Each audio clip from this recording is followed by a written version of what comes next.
Kemarin tuh yang finish di Mandalika dikit banget ridernya, buset deh, cuma 12 ya? Martin itu kemarin sukses karena dia belajar Jang dari kesalahan di sprint.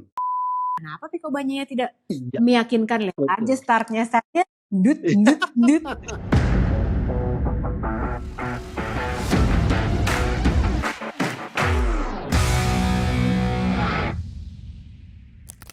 Hai, di Pedok Talk.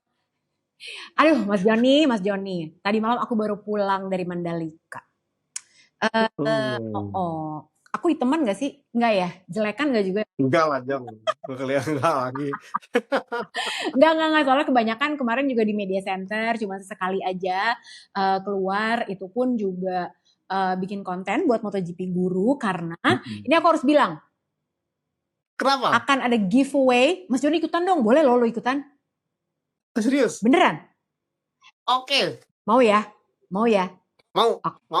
Nanti gue bilang mau MotoGP Guru deh, Mas Joni gak usah ikutan, tapi aku akan mencoba membujuk MotoGP Guru untuk Mas Joni yang bikin liputan di Sepang, gak usah gue gimana.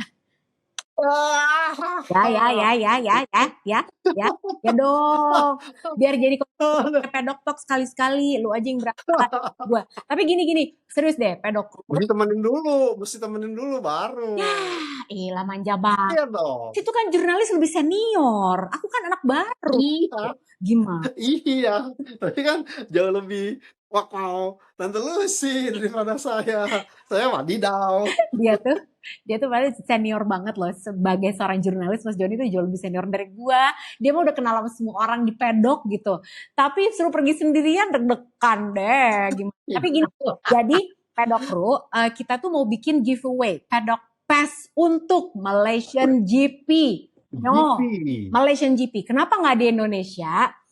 Gak usah dikomplain, udah lewat ya gitu. Jadi emang kemarin tuh aku bikin konten untuk memberitahu kalian bahwa nih loh kayak begini bisa masuk ke pedok, bisa masuk ke boxnya gitu. Dan ini adalah kesempatan kalian terakhir, terutama buat fansnya Marc Marquez, fansnya Alex Marquez. Alex Marquez sih nggak, tahun depan masih ada ya. Tapi kalau Marc Marquez kan tahun depan udah pindah. Jadi kalau kalian pengen melihat langsung, ya udah sok atau ikutan giveaway-nya. Pokoknya pantau aja IG-nya MotoGP Guru sama IG gua, caranya gimana. Pokoknya akan ada giveaway pedok pass. Duh, enak deh. Sepang. Dan ini kalau pedoknya tuh enaknya apa ya? Kalau di Sepang tuh memang gerah juga sih sebenarnya, tapi adem ya. Tapi kan udah deket-deket ke bulan November, Jang. Nggak terlalu panas seperti di tengah bulan ini. Iya, gitu. benar. Dan banyak puun kalau di sana tuh. Kan betul. Karena sirkuit lama lah, sirkuit tua namanya juga gitu ya. Nah, Mas Joni. Apa? Emang sirkuit 2000 masih baru lah. Kalau dibanding Mandalika kan sirkuit tua dong, ya kan. Ini kan masih kinyis-kinyis kalau Mandalika, ya kan, kinyis-kinyis. Udah, kita pokoknya jangan lupa buat ikutan pedok pass giveaway dari MotoGP Guru untuk di Malaysian GP. Nah, ini juga akan seru banget karena ini kan semakin swinging terus nih pendulumnya. Martin Peko. Makanya di Mandalika, Sepang itu adalah seri terakhir sebelum Valencia. Iya. Seri Asia terakhir nih. Abis itu finalnya di Valencia. Final Valencia. Jadi bisa kemungkinan menentukan juara dunia bisa di Sepang dong. Betul. Gila. Ini sih pecah banget ya. Berarti kalian harus ikutan. Nah, kita buka langsung deh pedok talknya dengan news flash. Nah, news flash yang masih hangat karena beritanya baru keluar tadi pagi, hari Senin ini, adalah Aki Ayo yang resmi menggantikan Francesco Guidotti. Dari kemarin, Mas Joni, tadi malam ya, aku tuh pulang satu pesawat sama Aki Ayo. Ngobrol dong. Dia di bisnis class. Oh, ekonomi. Ya. Ekonomi. Jadi cuman padahal rasanya ingin aku, jadi nggak gitu. Iya. Nggak boleh ya, gitu. Kan tidak di track gitu. Terus Guidotti ini sebenarnya kan orang lama ya. Dia dari 2022, iya nggak sih? Betul, baru jadi kan dari Pramac. Pokoknya dia ikut berbarengan dengan pindahnya Jack Miller.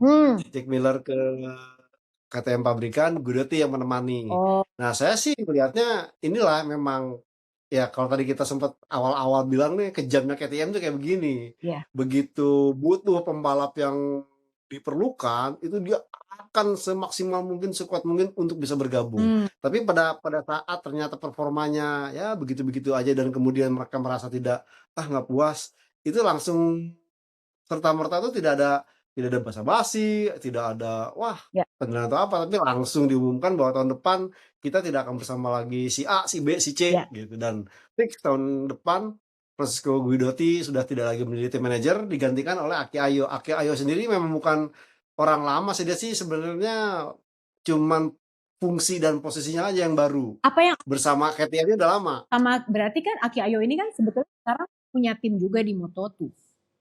Iya, bukan tim malah, Jeng. Jadi ini emang istilahnya suppliernya pembalap MotoGP KTM, Jeng. Iya benar kan Jadi itu mungkin melihat pembibitnya kan. melihat pengalaman dia mengatur, berstrategi di kelas Moto3 dan Moto2, mungkin akan lebih efektif diaplikasikan dengan gaya Aki Ayo di KTM, karena serta-merta sih Aki Ayo memang cukup bagus karena beberapa kali telah mengantarkan pembalap juara dunia seperti Augusto Fernandez dan paling terakhir Pedro Acosta. Sebenarnya sih efek Pedro Acosta ke pabrikan nih diharapkan bisa ada chemistry dengan Aki Ayo, karena Aki Ayo dan Pedro Acosta pada saat di Moto3 dan di Moto2 itu udah mempersembahkan titel juara dunia kelas Moto3 dan Moto2, Jang. Oke, tapi memang sebelum akhirnya Aki Ayo dikonfirmasi hari ini sempat kedengaran dan Ya. Rosa, pada tuh yang cewek-cewek, ya kan, lihat lagi nih si Little Samurai. Tapi sebenarnya itu rumor belaka karena alasan Betul. dari Pedrosa memilih untuk menjadi test rider aja karena sebetulnya dia bisa lebih banyak di rumah, dia nggak banyak travel, Betul. gitu. Dia, iya, anak rumahan dia. Oh, sama dong kayak Jadi aku. kalau pamannya istilah digelarnya tuh DRS, dia di rumah saja. Jadi macam itu kalau di F1 daerah kenceng ya kan kalau dia di Iya. rumah aja. Tapi sebenarnya kalau tadi Mas Joni bilang itu adalah KTM, sebenarnya Red Bull di F1 juga mirip-mirip sih. Tiada ampun, Betul. ya kan? Kalau Red Betul, Bull itu betul. salah satu tim di F1 yang kalau mereka ngerasa ridernya udah underperform, bye. Yang baru kejadian Daniel Ricciardo, ya. Daniel Ricciardo, betul. Ya udah deh, lu dijadiin cadangan aja. Lama-lama kesel juga ya si Ricciardo, cadangan mulu gue. Udah gitu kayaknya juga udah mentok nih yang kayak Mas Joni bilang, karirnya tuh kayak Jack Miller mungkin.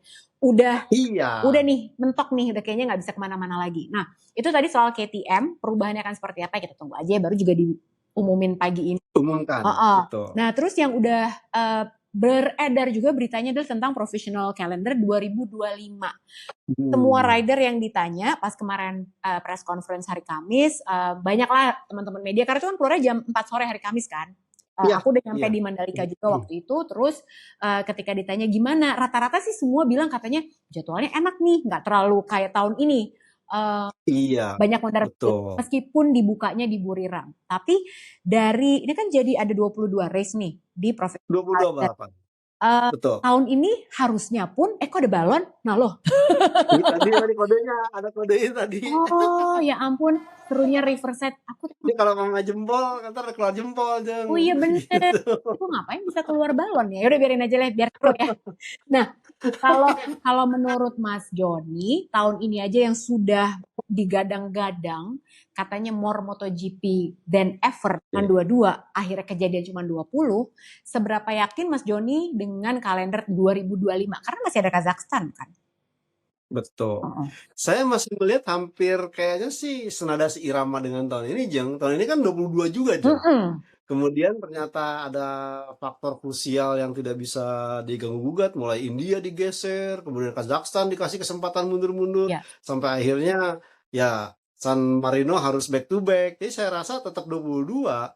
Mungkin ini kayak semacam antisipasi. Kalau umpamanya itu tuh ada kalau kasus darurat nih 22 jalan, tapi kalau ada darurat tidak jalan, ya sudah dah, achieve 20 deh. Makanya kan kita melihat persiapan itu Kazakhstan masih masuk. Dan yang pasti dimundurkan adalah soal dari India. India fix tidak masuk tahun ini. Jadi tahun 2026. Dan kayaknya sih kalau saya melihat Kazakhstan kan masih butuh homologasi. Dan ini harus melihat juga kondisinya. dan kalau umpamanya sampai kejadian mepet-mepet lagi, entahlah. Makanya waktunya sih kayaknya sih waktunya nggak sama dengan kayak tahun ini. Mm-mm. Karena kejadian kemarin ada bencana banjir, jadi takutnya tidak bisa dihomologasi. Iya. Dan makanya masuklah si Balaton Park. Balaton Park ini so far sih udah menggelar balapan lokal dan juga balap mobil. Nah, tinggal dihomologasi untuk MotoGP. Nah, biasanya kalau pamannya udah ngegelar dan udah mulai proses homologasi seperti Balaton Park ini dimungkinkan bisa tampil. Plus juga Brno. Mm-mm. Kalau Brno ini emang awalnya kan kasus ya izin Mm-mm. apa di kondisi sirkuitnya tidak diperbaiki sampai akhirnya di diserah terimakan atau dijual ke pemilik yang baru, akhirnya dilakukan perbaikan dan akhirnya tahun depan Brno akan ada lagi. Betul. Nah, jadi ini aku sambil lihat ya, Mas Joni, ini adalah professional calendarnya untuk tahun depan, yaitu mana dia sih? Iya, Balaton Park, tapi masih udah oke ya, Mas Joni ya, udah aman. Udah oke, udah aman. Oke. Tinggal tapi ya bisa jadi ya, udah masuk. Ini baru namanya professional calendar. Namanya kan profesional, Jam. Jadi Betul. Dia belum bilang definitif, belum, Jam. Nah, ini biasanya kalau yang definitifnya akan keluar kapan nih, Mas Joni? Ya biasa sebelum balapan, idealnya sih Thailand mulai itu udah definitif semua, Jam. Karena pada saat keluar profesional ini sebenarnya masih ramai tuh, apalagi sempat baca kolom-kolom jurnalis luar ya, sampai ada yang bilang, wah jangan-jangan nih habis Thailand ini makanya mungkin ke Asia dulu pertama, jadi Asianya itu di awal baru di akhir, sampai ada yang menyebutkan Indonesia dan Qatar. Tapi patut dicatat, kemarin tuh ini kan bulan Maret itu tahun depan berbarengan dengan puasa, pasti Qatar dan Indonesia nggak akan repot-repot tuh, aku ikutan deh, nggak ikutan, jadi nggak mau. Betul. Gitu, Jang. Nah, jadi Thai GP ini akan dimulai 28 Februari sampai 2 Maret. Habis itu lanjut Argentina, America's GP, Qatar, Spanish GP di Jerez ya. Terus Le Mans, ada Silverstone, terus Aragon, terus ada Mugello, terus Assen, Juli itu di Sachsenring. Nah, ini summer break-nya juga nggak terlalu panjang ya, Mas Joni ya? Iya, makanya kan 22 balapan, Jam. Makanya agak wow gitu loh. Gila sih. Terakhir tuh masih 14 November loh. Ya, Valencia GP. Gila. Betul. Gila. Padahal tuh banyak yang cerita dulu tuh Valencia tuh nggak boleh lebih dari tanggal 10 November. Pasti adem banget. Iya, terlalu dingin. Ini belum, abis itu berarti kalau tanggal 14-nya artinya kan kelar 16. Tesnya baru tanggal 17 November. Dalam waktu 3 hari itu suhunya bisa turun banget loh guys, ngomong-ngomong. Bener. Jadi cuma sekedar belum bisa memaksimalkan, cuma sekedar adaptasi atau pengenalan gitu loh. Betul. Oke, kalau begitu kita sudahi dulu news flash-nya. Kita akan lanjut lagi dengan review race-nya. Yuk. Nah, kita kembali lagi dan kita ngomongin dulu tentang sesi hari Jumat dari kualifikasi. Terus Jumat free practice dulu, kualifikasi lanjut ke sprint. Gitu kan? Tapi kalau dari sesi hari Jumat nih, terus kita nyambungin langsung ke qualifying. Menurut Mas Joni yang paling convincing, karena memang pemenangnya adalah Jorge Martin, apakah memang dia atau Mas Joni mungkin ada pendapat lain? Sebenarnya sih kemarin itu semuanya cukup meyakinkan, Jeng. Karena apa? Ini kalau kita melihat si Michelin ini kan benar-benar membawa kompon baru yang dengan istilahnya konstruksi lebih keras, sama tetap dengan medium dan softnya seperti tahun lalu, cuman dibuat lebih keras karena mereka takut kejadian suhu yang luar biasa tahun lalu itu membuat ban-ban banyak yang tidak kuat. Tapi ternyata di Indonesian GP kemarin itu suhunya tuh malah dari Jumat ke Sabtu ke Minggu tuh ya cuman di jam-jam tertentu menembus suhu di atas 60 derajat. Di saat balapan sesungguhnya mereka turun suhunya. Ini terlihat kalau kita lihat tuh akhirnya kan kemudian Jorge Martin, kemudian juga sebenarnya kalau saya melihat potensi yang sangat saya harapkan sebenarnya Marc Marquez. Karena Marc Marquez dari free practice pertama sampai kemudian dia lolos ke kualifikasi 2 langsung, itu dia udah ketemu tuh formula ban yang akan Ya. dia gunakan. Cuma memang dia sadar dengan hanya punya race pace untuk balapan tadi tidak punya time attack, ini akan repot. Makanya dia coba tuh di saat time attack tuh ngikutin siapa, karena untuk sendiri catatan waktunya tidak sangat memungkinkan untuk bisa masuk ke barisan depan. Nah, sementara Jorge Martin ya lagi-lagi sebenarnya tuh dia udah sangat percaya karena kan dibilangnya konstruksinya doang yang berubah. Tapi secara kompon sama. Tahun lalu kan dia bisa nge-gap cukup jauh dan hanya kesalahan sendiri aja karena waktu itu memang racingnya cukup sempit dan dia tampil cukup bagus. Dan sementara buat Peko justru yang kebingungan, Jang. Dia tuh sampai Mm-mm. istilahnya tidak sampai menjajal hard medium tuh di hari Jumat tuh. Ya, Soft betul. medium, soft terus Ya. bener-bener dia kayaknya mau cari time attack gitu. Dan yang sebenarnya Mm-mm. yang sempat yang cukup mengagetkan adalah Fabio Quartararo, kemudian ada Morbidelli. Ini yang benar-benar saya rasa, wah udah mulai kelihatan nih fly away round nih muncul nama-nama yang tidak hanya kuartet mematikan ini yang bakal meramaikan, Jang. Benar. Tapi memang kalau tadi Mas Joni bilang Peko tuh agak mengkhawatirkan, aku setuju. Karena yang convincing nih, meyakinkan adalah Jorge Martin sama Enea Bastianini. Iya, Kenapa? Karena mereka itu kan lap time-nya 1:30 kecil lah betul. gitu ya. Gede gitu. Jadi kalau Enea sama Jorge tuh waktunya mirip-mirip gitu. Kalau tadi Mas Joni juga sebut Quartararo karena kelihatannya emang oke, plus kalau kita langsung nyambungin ke qualifying, dia kan nembus lagi tuh ke Q2. Mas Joni Betul. aja juga langsung godain Fabio Quartararo tuh, cie, yang langsung nembus Q2, cie, lagi udah 3 kali. Nah, waktu itu aku juga pas lagi media scrum, aku langsung tanya kan sama dia, lo udah podium 2 kali nih di Indonesian Ya GP. betul. Ya kan, 2 tahun dari 2022, Betul. 2023 Betul. gitu. Terus udah sekarang lo juga bisa langsung nembus ke Q2. Apakah yakin dan sebenarnya ini pakai mesin yang mana? Karena Iya. nyobanya banyak banget kan. Kombinasi yang mana? Dia bilang, jujur gue lupa. Karena banyak banget yang dicobain, dia bilang gitu. Jujur gue lupa. Yang mana ya? Gitu. Tapi yang pasti dia bilang prioritasnya sekarang itu adalah kalau buat Yamaha, apa yang akan dikembangkan nomor 1 itu adalah sebetulnya harus di elektronik itu malah terakhir, Mas Joni. Oke. Engine yang pertama tuh grip, dia bilang. Iya. Grip itu kita susah banget. Jadi sekarang prioritinya adalah di grip, engine-nya sama yaitu tadi baru elektronik. Kalau pas mesinnya ditanya, lu pakai yang mana nih gitu. Gue masih pakai yang lebih smooth sebetulnya, bukan yang powerful. Dan satu fakta yang menyenangkan adalah katanya udah mulai pede sih katanya Mas Joni kan tadi juga gitu kan, kayaknya udah mulai ada improvement nih. Dia bilang kalau di sini gue belum berani bilang di Indonesian GP, tapi minggu ini di Motegi kalau M1 itu performanya bagus, itu adalah konfirmasi bahwa kita udah di jalur yang benar. Makanya buat fansnya Yamaha, fansnya Alex Rins, Fabio Quartararo, lah lo tungguin aja deh tuh nanti gimana di Motegi. Kalau memang mereka berdua bagus, terutama Fabio Quartararo, nah udah bener tuh jalannya. Gitu katanya, ya kan? Terus kalau Mas Joni lihat dari hasil qualifying, Martin tuh juga loh waktu aku tanya, jadi gimana? I feel speed will come to me naturally. Asik.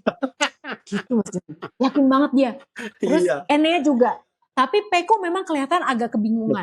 Betul. Gitu. Nah, waktu sprint ternyata, ini kita langsung masuk ke sprintnya ya. Iya. Waktu sprint ternyata, lah kok dia glosor. Terus dia bingung katanya.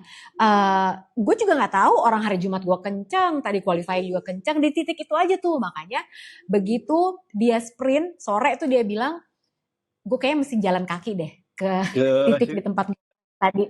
Nyekar jangan-jangan. Gue mau lihat. Tapi bukan nyekar kan dia? Iya. Atau nyimpen dupa atau ada ke ini enggak kan, Jang? Ngasih pesugihan atau apa enggak kan? Enggak, tapi kan lucu ya, maksudnya kalau ini tuh didengar sama jurnalis Indonesia gitu pasti wah ini pasti jadi ruwet nih kayaknya. Iya.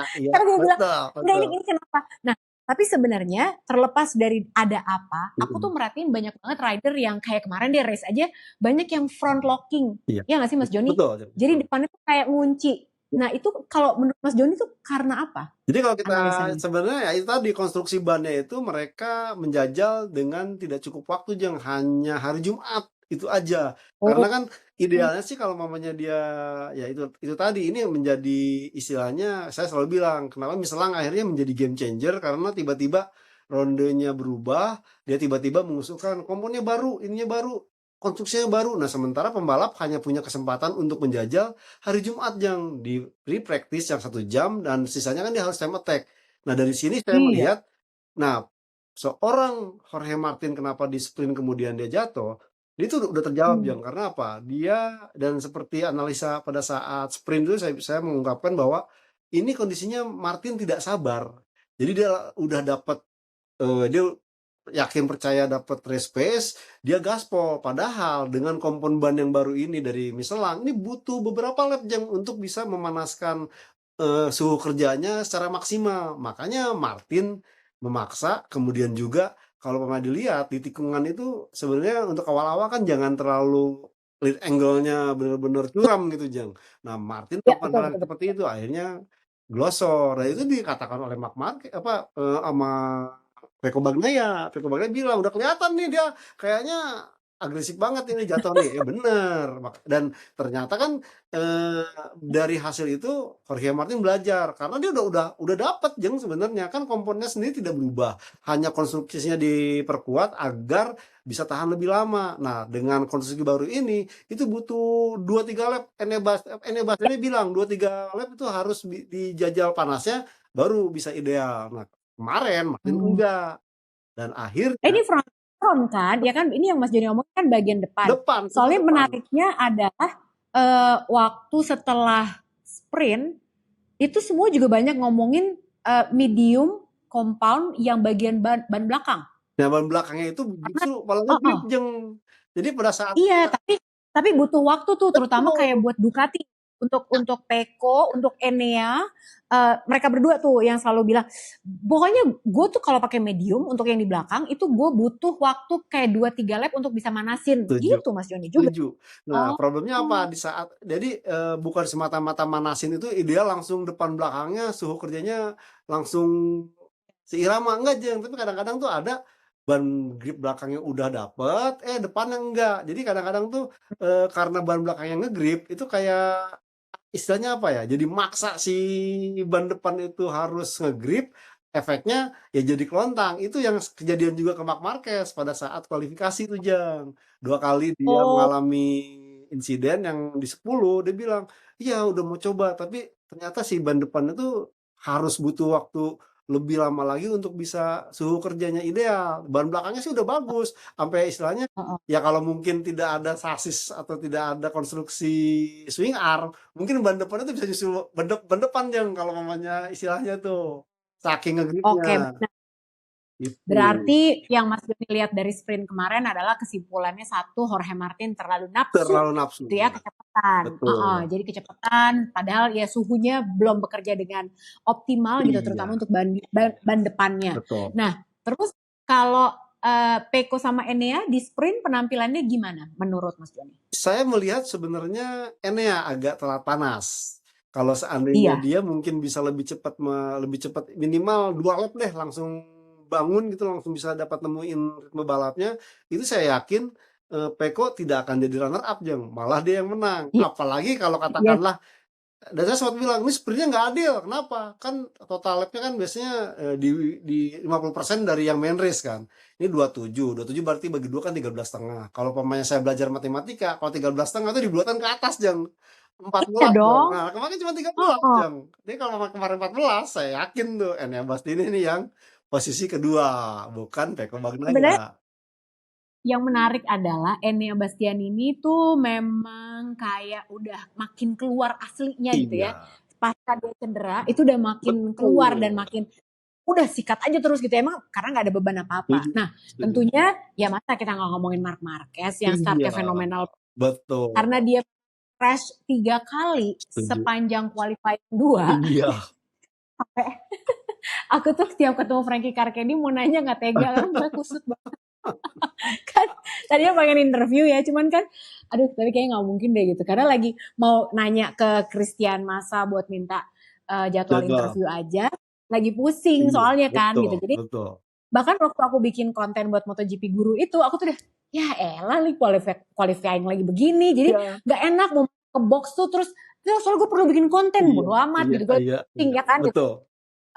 Tahu diri lah gitu kalau aku. Jadi aku tuh selalu kalau mau masuk, meskipun masuk aja gitu, udah kenal sama Sandra juga gitu kan, udah banyak kenal lah gitu sebenarnya, tapi nggak bisa yang aku pokoknya mau bikin konten ya bodo amat gitu, nggak bisa. Apalagi kemarin lagi kusut gitu, jadi nggak enak karena semua di dalam situ lagi bener-bener fokus gimana caranya solusi gitu kan. Nah tapi Marc Marquez kemarin tuh waktu aku di grid, aku kan wah kayak apa ya, P12 kan padet banget ya di depannya dia Mas Joni. Tapi startnya bagus banget. Betul. Dan lagi-lagi ini menjadi konfirmasi bahwa memang cuman dia nih yang bisa mengeksploitasi GP23. Menurut Mas Joni apa kelebihannya Marc Marquez dan gimana caranya dia melakukan overtake 7 rider sekaligus? Men, gila kalau lihat onboard kameranya tuh aku aja buset gitu kan. Apa Mas Joni rahasianya? Rahasianya itu adalah dia seorang pembalap yang satu bukan hanya jago flag to flag Jeng, tapi juga dia memang sangat istilahnya mampu beradaptasi di kondisi sirkuit yang sulit. Satu hal nih, Indonesian GP ini kemarin sirkuitnya itu benar-benar istilahnya low grip Jeng. Nah, Marc Marquez di low grip ini bisa istilahnya mengeluarkan kemampuan terbaiknya. Dia itu udah ditunjukkan di hari Jumat Jeng. Makanya dari Jumat tuh dia dari awal tuh udah langsung tune in di hard medium dan waktunya tuh udah dapat. Artinya dia sih udah kekunci tuh race pace atau settingan ban pilihan untuk di main race dan di sprint race. Cuman tuh tadi dia agak kerepotan pada saat dia coba time attack, coba pakai soft nggak dapat, pakai ini nggak dapat. Dan disitulah akhirnya kejadiannya di Q2 dia mengalami, makanya dia sempat ngejar istilahnya ngebuntutin Jorge Martin karena ya wajar dong Jorge Martin yang tercepat, makanya dia coba kuntit dengan asumsi racing line-nya seperti apa, kemudian bagaimana dia bisa mengambil waktu dengan cepat. Cuman problemnya adalah dia mengalami crash di tikungan 16, itu yang pertama. Yang keduanya di 10. Nah di 10 ini sebenarnya kondisinya tuh kan seorang Marc Marquez itu kalau crash itu bukan yang kalau pemain fatal banget pasti dia lepas. Nah kemarin itu kan hanya low side dan dia jaga motornya sampai akhirnya dia berusaha untuk naik. Nah problemnya apa? Seandainya kemarin tuh maaf nih mungkin saya agak sedikit mengkritik Marshall juga Jeng. Seandainya Marshallnya kemarin tuh Marshallnya kurang cepat untuk bereaksi ke saat insiden Marc Marquez terjatuh. Sebenarnya dengan Marc Marquez terjatuh itu kan masih bisa bantuin, minimal bantu dorong start atau apa gitu. Ya meskipun catatan saya sirkuit Indonesian GP ini memang titik evakuasi Marshall dengan tikungan itu agak cukup jauh karena run off-nya luar biasa jauh dan tidak hanya di MotoGP sih saya lihat, Moto3, Moto2 itu mulai evakuasi ataupun proses pengkliran daerah insiden itu cukup lama. Dan bahkan kemarin setelah insiden Marc Marquez tuh ada lagi yang lain. Itu sampai Pecco Bagnaia, Enea Bastianini itu kesel karena apa? Pada saat dia sedang hot lap yang bisa mencetak waktu tercepat harus dibatalkan karena ada bendera kuning. Dia udah lewat lagi, bendera kuningnya belum juga dihilangkan. Jadi emang saya melihat kemarin itu problem pembalap adalah tidak hanya masalah grip, tidak hanya masalah ban dari Michelin yang baru, tapi juga dari prosedur atau evakuasi si Marshall karena kondisi sirkuitnya yang cukup luas. Sehingga kemarin itu untuk ada insiden terjatuh, kemudian bendera kuning itu makan waktu cukup lama. Sampai beberapa lap baru selesai. Nah sementara pembalap dengan jatah hanya 15 menit, idealnya kan bisa run untuk 3 kali run. Nah kemarin tuh dengan insiden seperti itu harus cuma 2 run, harus 1 run. Jadi kemarin Marc Marquez saya melihatnya memang problemnya adalah dia tidak dapat time attack. Kedua, dia coba untuk mencuri angin dari pembalap Jorge Martin nggak dapat. Ketiga dia mengalami 2 kali jatuh. Jadi terpaksa. Ini fatal juga sih start di 12. Tapi ya iyalah. Tapi emang di startnya bisa gitu ya recovery-nya ya, bingung. luar biasa. Makanya gimana caranya? Buat yang ya Gresini mania kayak gua gitu, coba dia tetap di Gresini tahun depan. Aduh sangat sayang sekali. Ya kan? Nah sebenarnya kalau ngomongin yellow flag ini juga tapi emang tuh orang baik banget ya, Brad Binder. Jadi ketika ditanya lu kenapa? Aduh pokoknya ini mah semua yang jelek terjadi di hari itu. Ya kan, udahlah, katanya ada yang bocor, leaking, brake-nya, rem. Remnya bocor, betul. Remnya bocor, terus udah gitu right height device-nya Kunci, betul. gitu. Jadi udah deh, terus udah gitu qualifying kena yellow flag, lama banget, jadi nggak bisa improve. Betul. Nah, jadi kasihan banget sebenarnya. Nah, kalau Pedro Acosta, gimana menurut Mas Joni? Karena dia berbeda tuh antara race sama sprint. Nah, kalau di sprintnya sendiri, sebelum kita beralih ke race, apa yang menurut Mas Joni kurang dari Pedro Acosta? Pedro Acosta, saya melihat memang ya kondisi motor inilah. Problem Pedro Acosta adalah dia harus berada di tim satelit. Meskipun dapat pasokan motor yang bagus. Nah, sementara kondisinya saat ini kan udah mulai goyang nih. Karena Jack Miller pindah, kemudian Pedro Acosta akan menjadi squad pabrikan. Nah, dan KTM tuh memaksa Pedro Acosta untuk segera bisa tune in dengan motor yang full factory, Jang. Sementara ya Pedro Acosta sendiri kan ini masih tahun debutnya.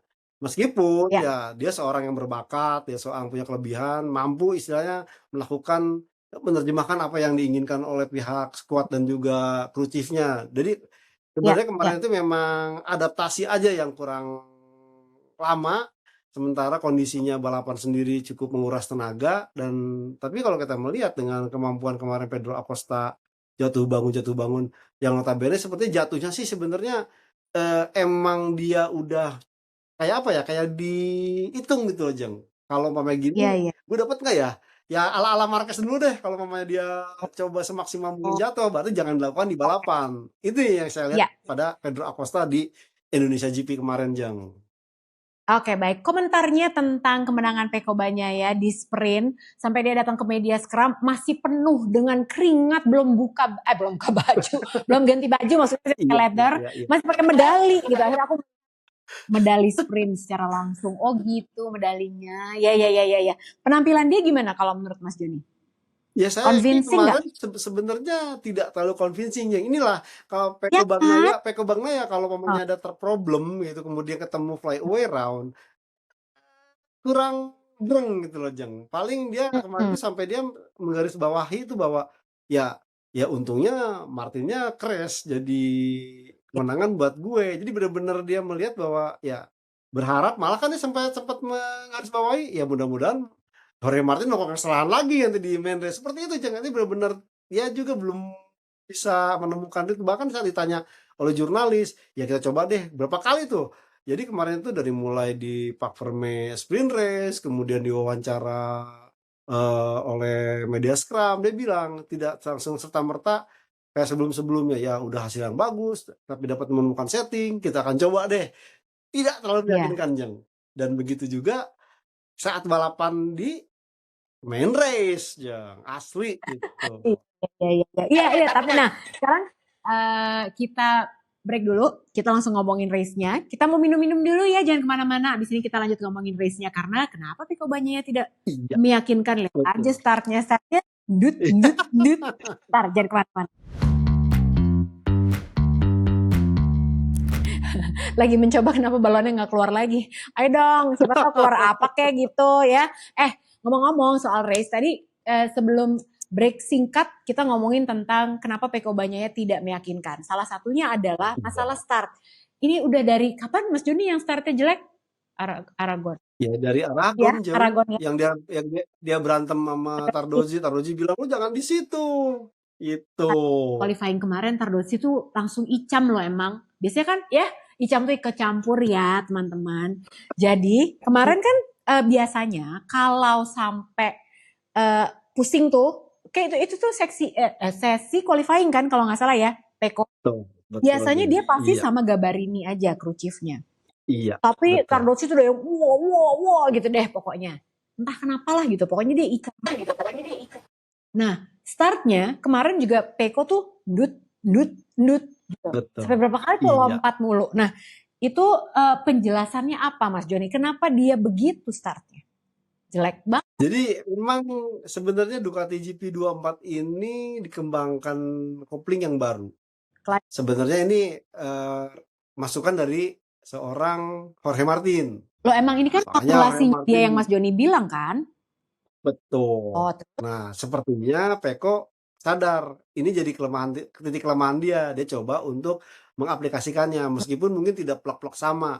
Nah, problemnya adalah setiap kali dicoba itu tetap jadinya antara kayak tidak sinergi antara kopling dengan penyaluran tenaga ke ban belakang, malah overspin. Nah, kemarin overspin mau nggak mau dia harus segera melepaskan clutch-nya. Ternyata tidak langsung lepas, makanya di ndut ndut ndut baru. Oh, Nah, kalau yang waktu sebelumnya malah lebih ekstrim, sampai langsung ngesot atau gimana. iya, Jadi yang sliding gitu sampai kan. dia sampai bilang 5 kali katanya, udah 5 kali kejadian berturut-turut. Artinya kalau sampai nanti di ronde Motegi, Hmm, kemudian ntar ketemu Australia dan seterusnya ini masih kayak jadi gitu. masalah dan sepertinya masih akan masalah karena apa? Dengan flyaway round ini tidak seperti di Eropa, Jeng. Isinya kalau ada pergantian parts yang dirasa krusial, Ya, itu bisa dengan mudah. betul. Meskipun ya zaman sekarang bisa lah pakai DHL One Night Flight juga bisa, tapi problemnya adalah ya agak sulit. Makanya kemarin di saat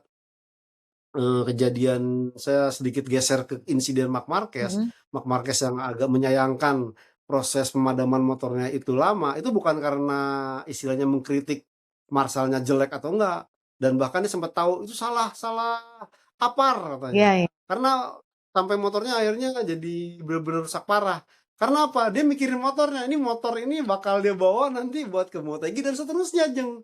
Apalagi kan tim satelit nggak punya istilahnya sasis baru yang mungkin ntar ya dah motornya rusak kirim yang baru, nggak mungkin. Jadi ini ntar di Motegi ini crew chief apa tim mekanik dan crew chiefnya ini akan istilahnya konsentrasi membongkar dan membangun lagi motor yang kemarin kebakaran Jadi itu, pas lagi Jeng. keliling grid, yang paling santai itu adalah krunya Aprilia, Alex Iya. Espargaro, Maverick Vinales itu bukan santai sih, tapi nggak banyak yang dikutak-atik gitu. Nah, tapi kalau Ducati itu ya udahlah ya, Marc Marquez timnya, Frankie Carcedi-nya pusing, Alex Marquez juga, Ducati Lenovo apalagi, Honda juga. Nah, tapi sebenarnya yang bikin kemarin kebakaran tuh apa sih Mas Joni gitu? Itu kan pas dia abis fight sama Digia kalau nggak salah ya? Iya benar? Betul.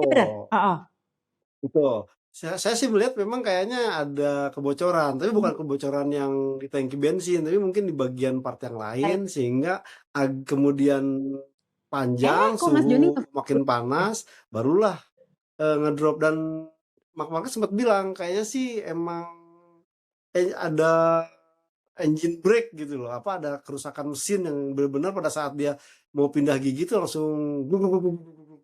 Dan akhirnya dia tidak menyadari bahwa ada api juga di mesinnya. Dan tadi menanggapi soal kesibukan tadi di starting grid, sebenarnya Ducati itu agak bingung, Jeng, antara pemilihan hard medium karena Marc Marquez, Alex Marquez itu awalnya soft medium. Mm-mm. Dia digantilah ke hard medium. Mm-mm. Nah, pembalap yang masih pakai soft medium itu adalah eh, kayaknya sih Marco Bezzecchi deh. Iya, Karena di Gia pakai iya soft. betul. Dan itu terjawab kalau kalau si Bezzecchi sama Morbidelli itu karena ban depannya Mugello pakai yang hard itu dia tidak dapat feeling gitu dan kayak kayak ngerem tuh kok nggak di titik yang sama, kalau ngerem yang lebih dekat malah glosor. Nah, Hmm. kemarin dia berhasil mengatasi seperti hal yang sangat maksimal, cuman umur pakainya nggak dapet. Oh, Nah, sementara Martin itu kemarin sukses karena dia belajar, Jang, dari kesalahan di sprint. Dia coba tidak langsung ngacir-ngacirnya segila-gilanya, tapi dia coba tahan, dia panaskan suhunya, dan plus juga tanda petik kemarin tuh agak sedikit diuntungkan dengan insiden tikungan kedua, di mana kejadian Miller menabrak 4 pembalap. Ini agak membuat kecot yang Marc Marquez pun akhirnya bisa lolos ke depan. Ini sebenarnya kalau nggak ada ya. insiden itu belum tentu bisa lolos, Iya, Jang. iya. Nah, akhirnya di situ Martin bisa leluasa, jaga ritme, jaga jaga suhu sampai akhirnya plek dapet kabur dia. Tikungan di mana Miller crash itu gila sih. Kemarin tuh yang finish di Mandalika dikit banget ridernya. Buset deh, cuma 12 ya? Cuma Oh 14, iya, 14. jadi Jack Miller awalnya dari dia, akhirnya kena tuh Alex Marquez, Iya, Alex Espargaro, betul. sama Luca Iya, Marini, ya kan? betul, Gitu. betul. Nah, itu juga ya front locking lagi gitu ya Jack Miller. Nah, betul. terus Jadi memang dia keburu-buru dan dia masuk tikungannya tuh terlalu terlalu rebah, Jeng. Padahal kan itu belum belum 1 lap penuh gitu. ya, Sementara ya untuk butuh waktu itu kan paling tidak tuh 1 lap penuh baru bisa dapat suhu kerja ban yang cukup dirasakan aman gitu untuk bisa lean angle yang rebah banget. oke. Enea Bastianini berarti melakukan kesalahan yang sama seperti Martin di mana Kesalahan. nafsu karena abis baru aja Betul. dapat fastest lap, ya kan? Langsung jeng jeng. Ya dia keren. Saya kan kemarin berkaca kayak Peko kemarin tuh Jeng, lihat Ene Bastian ini tuh sampai, jangan-jangan kayak Peko, jangan kayak Peko nih, aku seperti itu. Ya. Beneran, dan itu kan dibilang sama Ene Bastian ini bener-bener salah besar kesalahan saya. Jadi dia terlalu terlalu dekat ngeremnya Jeng. Dia pikir bannya akan mampu. Coba kalau dia agak sabar, mungkin dia tetap bisa meraih podium Jeng, Dan bukan akhir Peko Bagnaia. podiumnya adalah milik Jorge Martin. Jorge Luar Martin. biasa ya memang ya, Mas Joni. Aduh, Betul. dan nomor 2 ada Peko Bagnaia dan 3 Pedro Acosta meskipun hampir aja terjadi kontroversi. Nah, tapi sebenarnya Ya. sebentar sebelum kita mau ngomongin kontroversinya, karena Pedro Acosta ini juga ini pendapatnya kita bukan mau ngomongin soal yang lain-lain, tapi ini yang paling penting adalah tentang si tire pressure. Nah, jadi sekarang pendulum berbalik lagi ke Martin, ya kan? Masih leading. Abis ini ada Motegi yang mana perkiraan cuacanya adalah akan hujan. Nah, tapi sebenarnya pas kemarin Marc Marquez juga DNF langsung pada nggak jadi deh nih bisa ngacak-ngacak championship, bener-bener jadi Peko sama Martin aja dong gitu. Tapi menurut Mas Joni, apakah masih ada kandidat lain selain mereka berdua dengan melihat posisi seperti ini? Jadi saya sih lebih cenderung untuk Motegi dan Australia, ini Enea Bastianini dan Marc Marquez masih bisa campur tangan, Jeng. Karena ini faktor cuaca, apalagi kan telak-telak, Motegi ini hujan. Ya amit-amit, jangan sampai dibatalin, Jeng. Kalau namanya ini hujan, balapan aja. Tahun lalu juga berantakan soalnya, ya. Iya, Jeng. Dan kita ingat, latihannya basah, balapannya kering kan. Tiba-tiba Jack Miller muncul ke depan, ada yang seperti itu. Dan saya harapkan sih memang ya faktor keunikan dari flyaway round ini jangan sampai istilahnya menjuju atau mengerucut hanya ke pendulumnya, ke Peko dan ke Martin. Biar saat ini biar ya Marc Marquez kembali bangkit, Enea Bastianini biar semangat, apalagi di Australia nanti. Nah, giliran nanti mungkin ya terserah lah di Sepang untuk penentuan, ya silakan. Pokoknya selama izin dari Motegi, Australia dan Thailand, saya rasa Marc Marquez dan Enea Bastianini jangan dikecilkan dulu, Jang. Tetap mereka bisa punya potensi untuk mengubah peta persaingan antara Martin dan Peko Bagnaia, Jang. Setuju. Nah, ini adalah bagian penting sekaligus ini krusial banget menurut aku. Nah, tapi kalau kalian dari tadi yang awal nungguin mana nih Mas Joni sama Mbak Lucy ini bakalan ngomongin Mandalika rame, sepi, gimana reviewnya, nggak ada di sini, nggak ada ya. Karena ada hal yang lebih penting. Yang lebih penting adalah kita ngomongin tentang karena ini ribet ya Mas Joni. Kemarin waktu podium udah ada, kemudian keluar berita bahwa Pedro Acosta is under investigation tentang tire pressure. Nah, sebetulnya gini.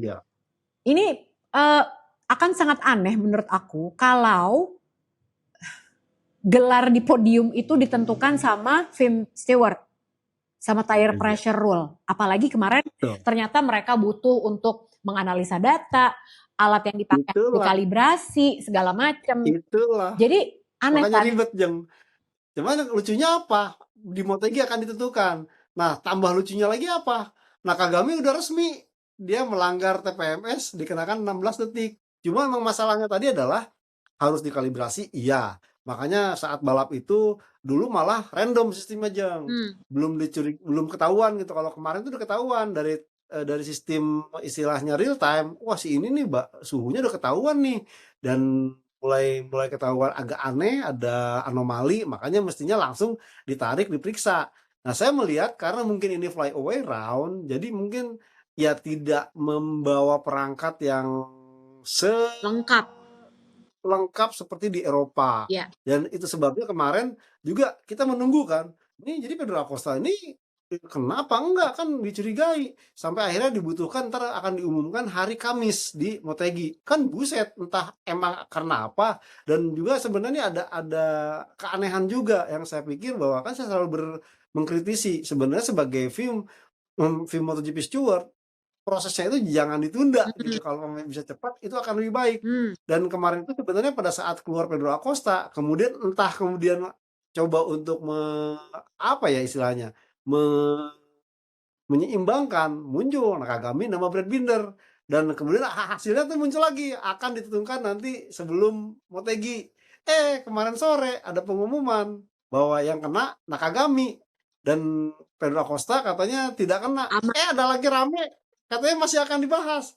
Jadi ini gimana sih yang Jadi membuat Pedro Acosta sih? Acosta confirm tetap P3 kemarin atau sebetulnya kita masih akan tetap menunggu? Saya kira masih akan tetap menunggu, Jeng.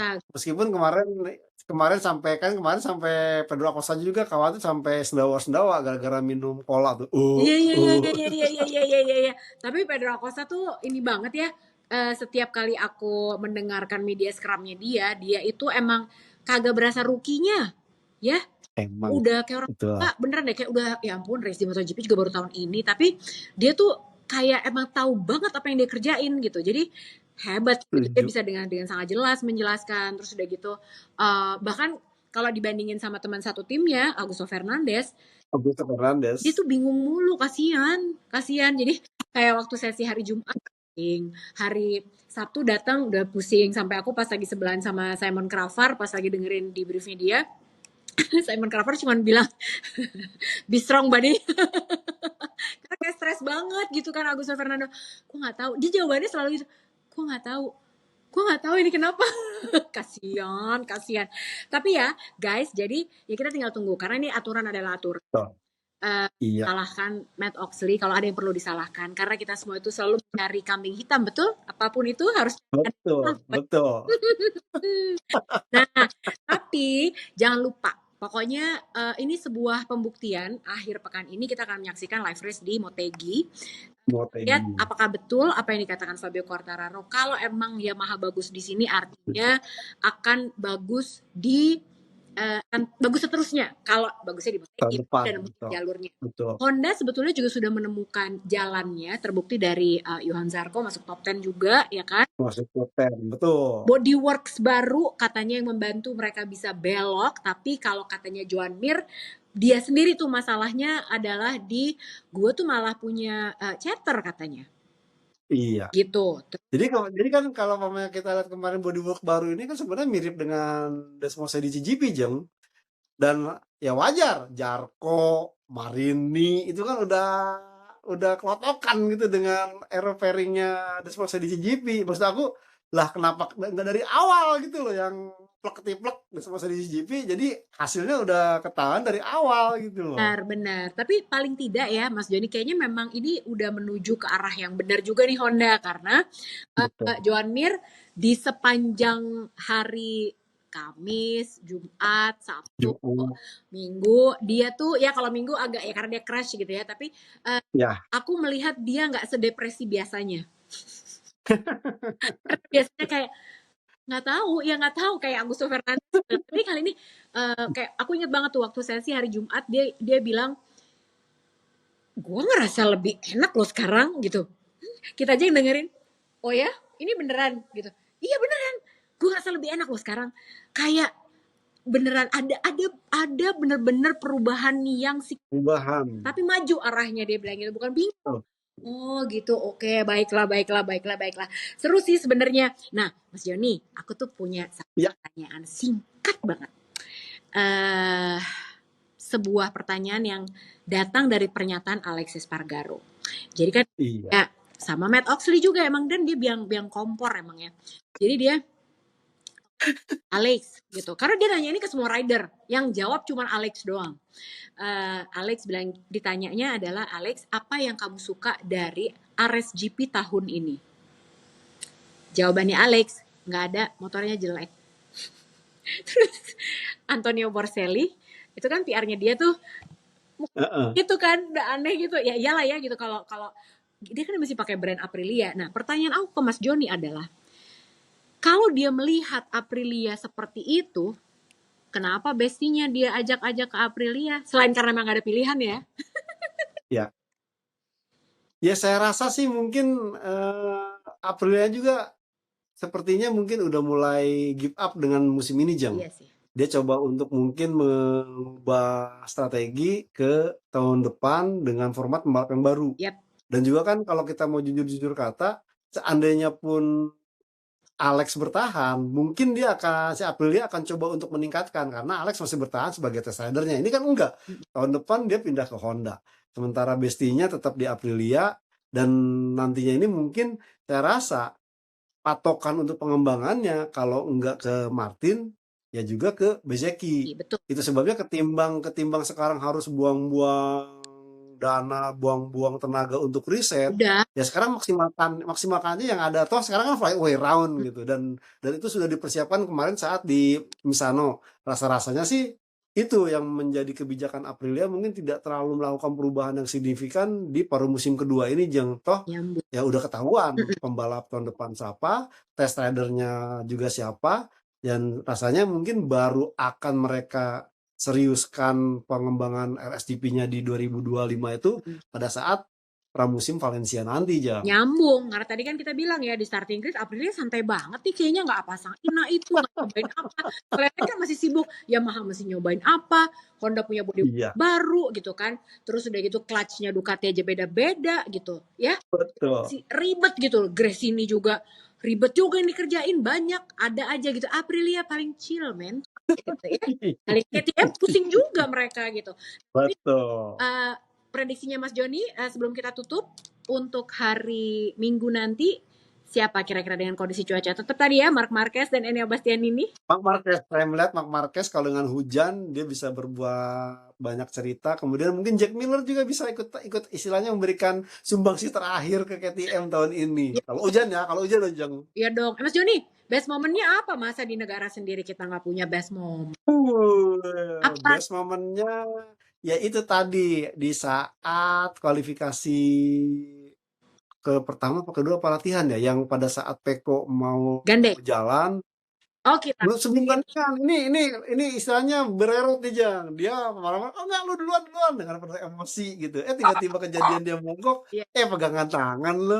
Jadi benar-benar kata pepatah itu, Jang, tidak ada pemusuhan yang abadi, yang ada adalah kepentingan yang abadi. Waduh, kamu seperti politisi aja. MotoGP tuh, Mas Joni aku kasih tahu ya, jangan dicampur-campur sama politik, ya. MotoGP siap aja ya nggak sih? Kalau yang Joni bilang itu kan politik. MotoGP tidak harusnya bercampur dengan politik. Setuju? Setuju aja. Itu pokoknya Peko dengan Marc Marquez best momennya. Benar, aku juga sih gitu. Kalau aku best momennya sebenarnya apa ya kemarin itu sama lah Mas Joni, itu antara Marc Marquez dengan Pecco Bagnaia, kurang lebih itu. Nah berarti kita akan ketemu lagi minggu depan pokoknya kita harus ketemu, kita harus makan enak lagi karena tidak mungkin kita bertemu terus di Riverside Mas Joni, oke? Siap. Joni, terima kasih banyak. Jangan lupa aku akan segera mengumumkan karena minggu-minggu ini nih akan segera diumumin sama MotoGP Guru akan giveaway paddock pass untuk Malaysian GP. Pokoknya kalau kalian mau nabung nonton MotoGP, nontonlah, kejarlah di Sepang. Kenapa? Karena Mandalika udah lewat. Jadi di Sepang aja, oke? Terus di penentuan siapa tahu di situ akan ada juara dunia. Bertahan 2024 atau yang bisa bawa nomor 1 ke pabrikan lain. Takut. Ya udah kalau gitu kita ketemu lagi minggu depan. Jangan lupa buat like, subscribe dan share konten ini. Bye.